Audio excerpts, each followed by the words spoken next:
हम लोग द्वादश वर्ग की पुस्तक आरोह भाग 2 की कविता दिन जल्दी जल्दी ढलता है वो पढ़ेंगे। बच्चों ये बताइए, सभी आप लोग गूगल मीट पर जुड़े हुए हैं, इसके रचनाकार कौन हैं? कोई एक बच्चा बताओ।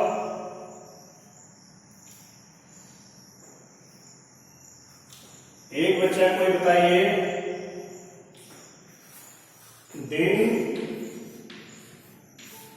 जल्दी जल्दी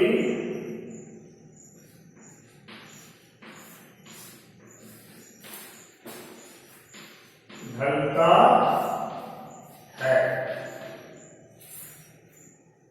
ठीक है,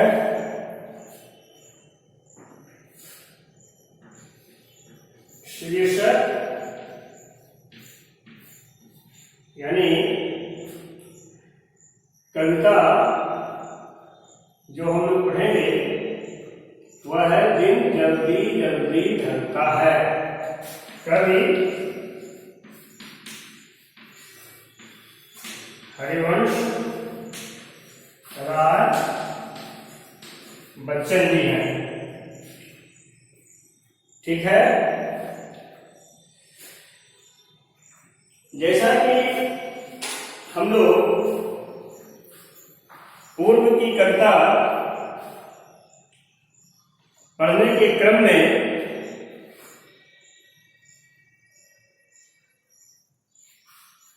यह देखा सुना पाया, आत्म परिचय के संदर्भ में मैं बता रहा हूं कि कवि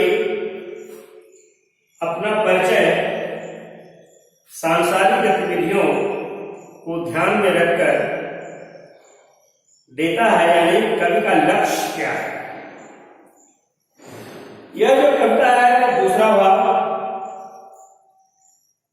प्रथम पाठ यानी लेसन से संबंधित दिन जल्दी जल्दी ढलता है। तो आप स्टूडेंट्स को यह लगता होगा कि दिन जल्दी जल्दी ढलने से कवि कहना क्या चाहता है। तो प्रथमतः मैं आप लोगों को कबीरदास की उस उक्ति की ओर ध्यान दिलाना चाहूंगा जिस उक्ति के माध्यम से कबीरदास समय की ओर इशारा करते हैं।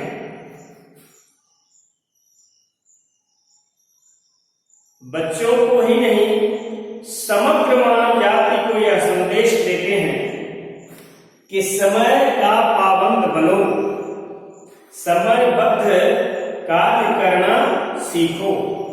क्या है कविता? काल करे सो आज कर, आज करे सो अब, पल में परलय होई बहुरी करेगा कब।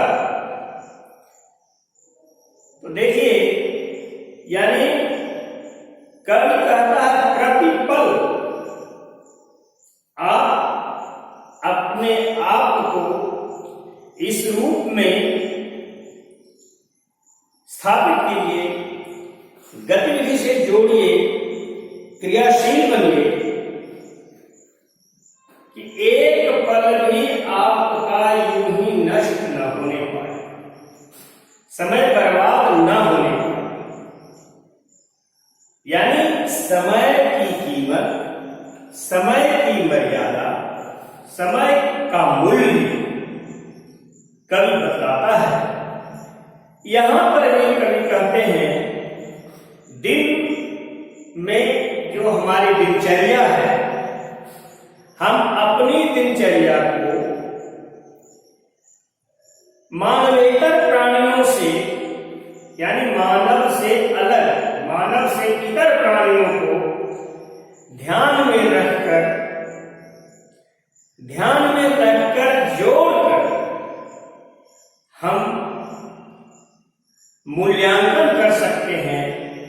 सभी जीव, सभी पशु पक्षी अपनी दिनचर्या को कैसे पालन करते हैं, निपटाते हैं। कभी दिन जल्दी जल्दी ढलता है, यहां से इस कविता का प्रारंभ करता है, यानी सूर्योदय होने से लेकर सूर्य अस्त तक ऐसा लगता है कि जिसे हम दिन कहते हैं वह दिन बहुत जल्द ढल जाता है। सुबह से शाम तक होने में लगता है जो मनुष्य काफी सक्रिय होते हैं, क्रियाशील होते हैं, उन्हें यह लगता है कि मेरा समय बहुत जल्द निकल जा रहा है, मेरे समय थोड़ा ठहर जाते तो और अच्छा होता। लेकिन निकलते हुए समय में कवि जो कुछ कहता है, देखिए बहुत महत्वपूर्ण है। कवि कहता है, दिन जल्दी जल्दी ढलता है, हो जाए न पथ में रात कहीं, मंजिल भी तो है दूर नहीं, यह सोच थका दिन का पंथी भी जल्दी जल्दी चलता, दिन जल्दी जल्दी ढलता है। दिन का ढलना यानी समाप्त होना, पथ रास्ते को कहते हैं, और मंजिल से तात्पर्य है लक्ष्य। मंजिल से तात्पर्य क्या है? लक्ष्य।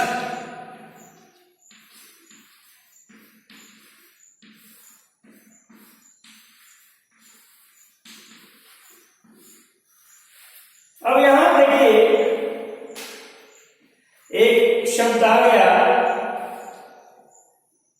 यह सोच थका दिन का पंथी।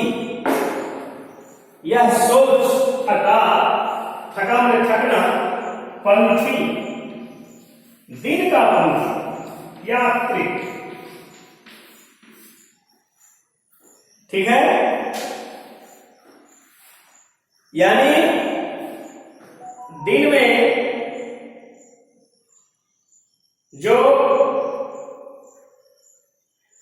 कदम आगे बढ़ाने वाले हैं, दिन के जो मुसाफिर हैं, दिन के जो यात्री हैं, कवि कहता है यह सोच थका दिन का पंथी भी जल्दी जल्दी चलता। दिन का पंथी जल्दी जल्दी कदम बढ़ाते हैं। मंजिल जो लक्ष्य है, लक्ष्य तो मनुष्य का बहुत ऊपर होता है, ऊंचा होता है, लेकिन यहां छोटे से संदर्भ में है, यानी घर तक पहुंचना। जब श्रम करने वाला घर से बाहर निकलता है और संध्या होने को, संध्या घिरने को जब होते हैं, तब मानवेतर प्राणियों की भांति मनुष्य भी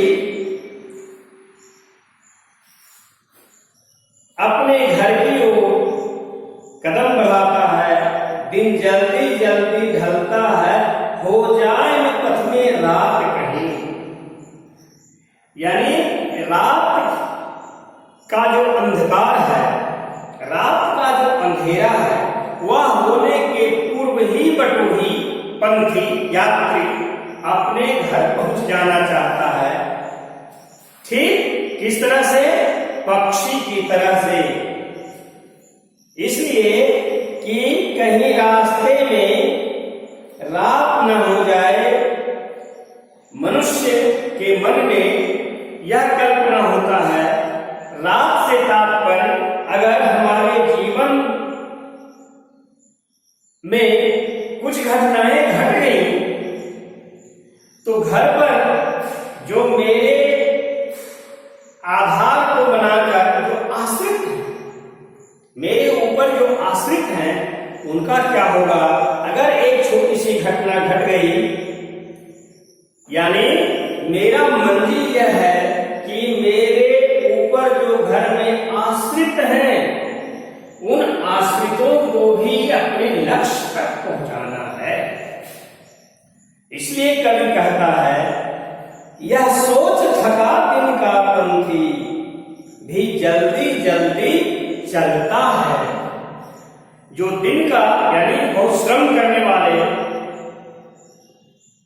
काम को पूरा करने वाले कार्यशील जो व्यक्ति हैं, वे कार्यशील व्यक्ति यह सोचकर थकान की अनुभूति, थकता नहीं है, दिन के श्रम करने में वो थकता नहीं, लेकिन यह सोचकर थक जाता है, सिहर जाता है उसका मन कि मेरे इंतजार में भी घर में बच्चे हैं, मेरे परिवार के सदस्य हैं जो मेरे ऊपर आश्रित हैं, डिपेंड हैं। मैं काम करके, काम निपटा कर अंधेरा होने के पूर्व ही घर लौट आऊं। दिन जल्दी जल्दी ढलता है। अब देखिए, यह सोचकर यात्री पंथी कदम घर की ओर तेजी से बढ़ाता है। उसके अंदर अपने ऊपर आश्रित जनों का ध्यान करते ही उत्साह का संचार होता है और वह कदम तेज बढ़ाता है। कवि इस पद के माध्यम से एक तरह से पथ और राहगीर, इस दोनों का संबंध दिखलाता है और बतलाता है कि जीवन लक्ष्य हमारा क्या है, जीवन की सच्चाई क्या है, इस जीवन को हमें किस रूप में जीना चाहिए। तब आप इसको समझ सकते हैं जब पथिक के मन में आशंका होती है कि कहीं रास्ते में ही रात न हो जाए, लक्ष्य की प्राप्ति से पहले ही कहीं हमारा जीवन चूक न जाए, नष्ट न हो जाए, अनहोनी न हो जाए।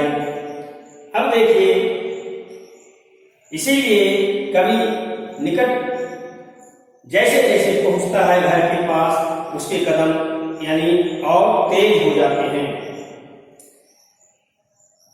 अब देखिए, कवि अगले कड़ी में कहता है, बच्चे प्रत्याशा में होंगे, नीलों से झांक रहे होंगे, यह ध्यान परों में चिड़ियों के, भरती कितनी चंचलता है, भरती कितनी चंचलता है।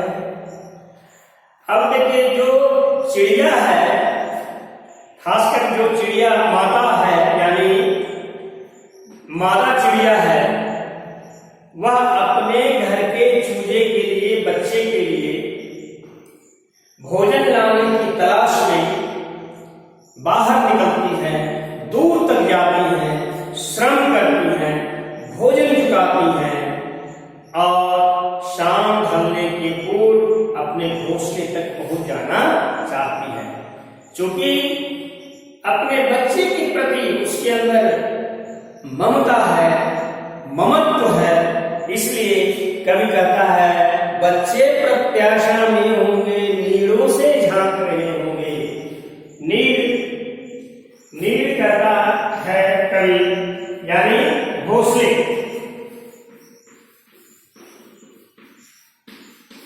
अब देखिए, यहां पर संदर्भ दोनों है, यानी जैसे मनुष्य के ही बच्चे घर पर होते हैं, घर से मनुष्य भी काम करने के लिए बाहर निकलता है और बच्चे भी इंतजार में होते हैं। ठीक उसी तरह से नीड से, घोंसले से बच्चे बार बार झांकते रहते हैं अपनी मां की ओर और मां को याद करते हैं कि मां भी निश्चित रूप से समय पर पहुंच जाएगी, समय पर आ जाएगी। इसी उम्मीद से बच्चे अपने घोंसले से बाहर देखते रहते हैं। इसीलिए कवि हरिवंश राय बच्चन जी कहते हैं, बच्चे प्रत्याशा में होंगे, यानी प्रत्याशा मतलब आशा, उम्मीद लिए हुए होंगे, नीड़ों से झांक रहे होंगे और घोंसले से झांक रहे होंगे, बार बार झांक रहे होंगे। यह कौन सोचता होगा? यानी जो व्यक्ति घर का मुखिया है और बाहर श्रम करने गया हुआ है, जो घोंसले की मालकिन यानी मादा चिड़िया है, घोंसले से बाहर दूर गई हुई है, वह सोचती है कि मैं जल्दी अब लौट जाऊं, क्योंकि बच्चे घोंसले से बार बार झांक रहे होंगे, मेरी ओर आंख उठा उठा कर देख रहे होंगे, प्रत्याशा में होंगे, कितनी बातें सोच रहे होंगे। उसी तरह से घर से जो दूर गया हुआ व्यक्ति होता है काम करने के लिए, वह भी अपने कदम को तेज बढ़ा लेता है घर की ओर आने के लिए, क्योंकि घर में उसकी पत्नी होंगे, उसके बच्चे होंगे, परिवारजन होंगे, वे चिंतातुर होंगे, शाम ढलने को है, जल्दी से वापस चल लौट मुसाफिर आ की स्थिति में वे होंगे कि हमारा जो मुसाफिर गया हुआ है बाहर, वह आने को होगा, देर न कहीं कर जाए। यह ध्यान करो में चिड़िया के भरता कितनी चंचलता है, यानी चिड़िया के ध्यान में जैसे ही वह बातें आ जाती हैं कि बच्चे प्रत्याशा में होंगे, अपने घोंसले से बाहर बार बार गर्दन ऊंचा उठाकर देख रहे होंगे, तो चिड़ियों के पंख में चंचलता आ जाती है, बहुत तेज वे पंख चलाने लगते हैं, फैलाने लगते हैं, घोंसले की ओर तेजी से बढ़ते हैं, उनके अंदर तीव्रता आ जाती है। इसीलिए कवि कहा है, यह ध्यान करो में चिड़ियों के भरता कितनी। थोड़ा सा ध्यान अगर अपने बच्चे का आ गया, अपने घर का आ गया, तो लौटने वाले के कदम सहसा तेज हो जाते हैं, उनकी थकान भी काफी हो जाती है, मिट जाती है उस समय, उन्हें थकान की भी अनुभूति नहीं होती, बल्कि तेज तेज कदमों से वे घर की ओर दौड़ पड़ते हैं, चलते हैं। अब देखिए, यहाँ पर हम लोग अगर थोड़ा भाषा पर गौर करें तो इसमें से यह देखेंगे कहीं कोई कठिन शब्द खास नहीं मिला, इसलिए हम कह सकते हैं कि भाषा अत्यंत ही सरल है और रस इसमें शांत रस का संचार हो रहा है। और कभी इसमें घोंसले का एक बिंब प्रस्तुत किया है, तो जैसे कविता में बिंब प्रतीक दिए जाते हैं, तो प्रतीक विधान, बिंब विधान इसे हम कहते हैं। और दूसरी बात हम ये देख रहे हैं इस पद में कि माता जैसे अपने बच्चे के प्रति व्याकुल होती हैं, चंचलता आ जाती है पंखों में, तो कौन से भाव के कारण? तो बच्चे के प्रति वात्सल्य भाव, नर के मादा चिड़िया में उठते हैं, उभरते हैं, वह वात्सल्य भाव यहाँ प्रकट होता है, जो हम सभी मानव प्राणियों में भी देख सकते हैं अपने बच्चों के प्रति, चाहे नर हो चाहे मादा हो, यानी आदमी जो भी हो, वे अपने बच्चों के प्रति वात्सल्य भाव रखते हैं और बच्चों के लिए जी जान से परिश्रम करते हैं। अब देखिए कवि आगे कहता है, मुझसे मिलने को कौन विकल, प्रश्नवाचक चिन्ह है, ध्यान रखिएगा। मुझसे मिलने को कौन विकल, मैं हूं किसके हित चंचल। यह प्रश्न शिथिल करता पद को भरता, वो में विह्वलता है, दिन जल्दी जल्दी ढलता है, दिन जल्दी जल्दी ढलता है। कभी प्रश्न करता है, मुझसे मिलने को कौन विकल। कभी एक आदि जीवन जी रहा है, जैसा कि पूर्व में मैं बता चुका हूं कि उनकी जो पहली पत्नी श्यामा है वो दुनिया से गुजर जाती है। कभी एकाकीपन का एहसास करता है, अकेला जीवन जीता है। यहाँ प्रश्न कभी खड़ा करता है, मुझसे मिलने को कौन विकल। भाई मैं भी दिन में घर से निकला हूं, लेकिन जल्दी जल्दी मैं क्यों न उठूं। मुझसे मिलने को किसके अंदर व्याकुलता है।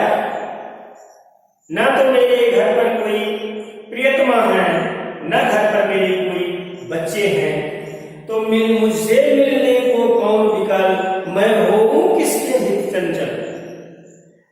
मेरे अंदर आखिर चंचलता क्यों आएगी, घर लौटने की व्याकुलता क्यों आएगी। वह चंचलता, वह व्याकुलता किसके हित में काम आएगी, किसके हित के कारण चंचलता और व्याकुलता आएगी। मैं हूं किसके हित चंचल।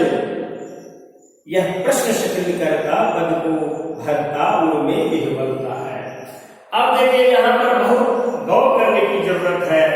जब घर पर बच्चे होते हैं, पत्नी होती है, परिवार जन होते हैं, तब यह शाम के वक्त दिन ढलने को होता है। उस वक्त में स्मरण मात्र से, घर के स्मरण मात्र से, कि घर के लोग प्रत्याशा में होंगे, बच्चे गर्दन ऊंचा उठाकर झाँक रहे होंगे, यह प्रत्याशा में पंख में चंचलता आ जाती है। लेकिन कवि कहता है कि मैं किसके लिए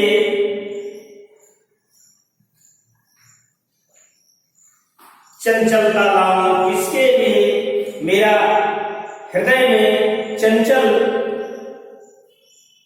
उत्पन्न हो।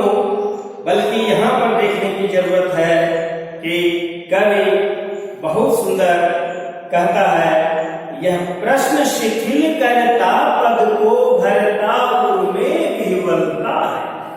यानी यह याद करते हैं कि मेरे तो घर पर कोई याद करने वाले हैं नहीं, तो दो घटनाएं एक साथ घटती हैं, दो बातें एक साथ सामने आती हैं कि प्रश्न शिथिल करता पद को।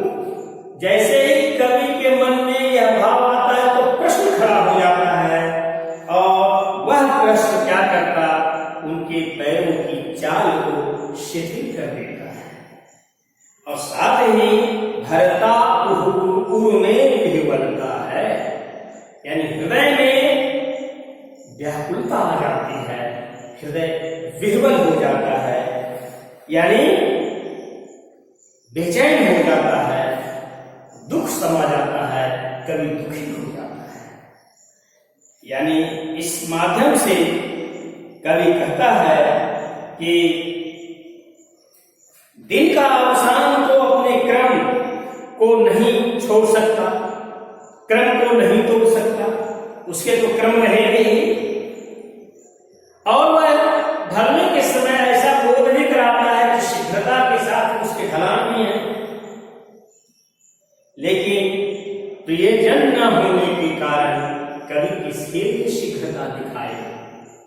यह पद, यह वाक्य पढ़ करके आदमी का हृदय व्याकुल हो जाता है।